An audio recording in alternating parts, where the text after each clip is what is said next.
Shalom saudara sekalian, kita akan kembali merenungkan Injil Yohanes pasal yang 10 ayat yang ke-39 sampai ayat 42. Demikian firman Tuhan. Sekali lagi mereka mencoba menangkap dia, tetapi ia luput dari tangan mereka.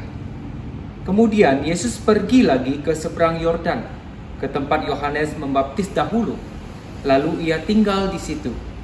Dan banyak orang datang kepadanya dan berkata, Yohanes memang tidak membuat satu tanda apapun, tetapi semua yang pernah dikatakan Yohanes tentang orang ini adalah benar.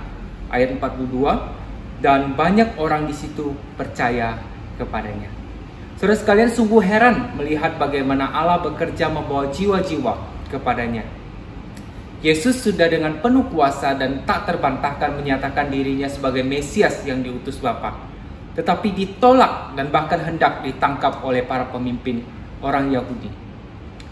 Apakah Yesus gagal karena penolakan ini? Tidak, saudara sekalian.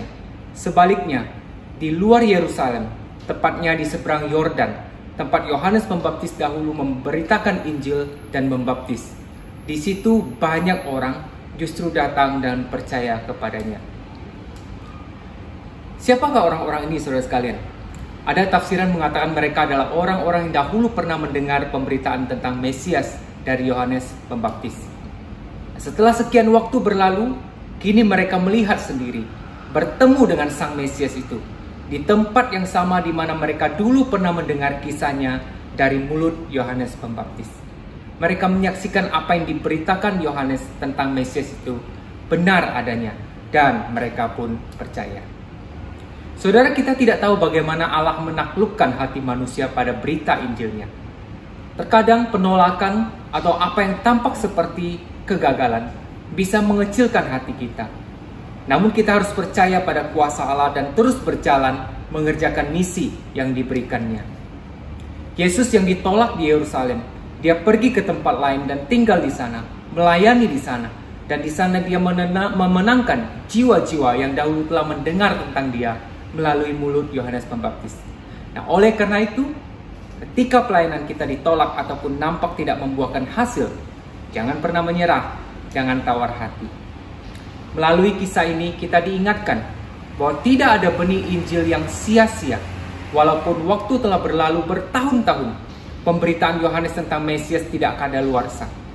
Allah dengan kuasanya menumbuhkan benih Injil itu, sehingga ketika orang-orang di seberang Yordan yang dulu pernah mendengar tentang Mesias ini bertemu dengan Yesus, mereka melihat apa yang pernah mereka dengar, mereka percaya.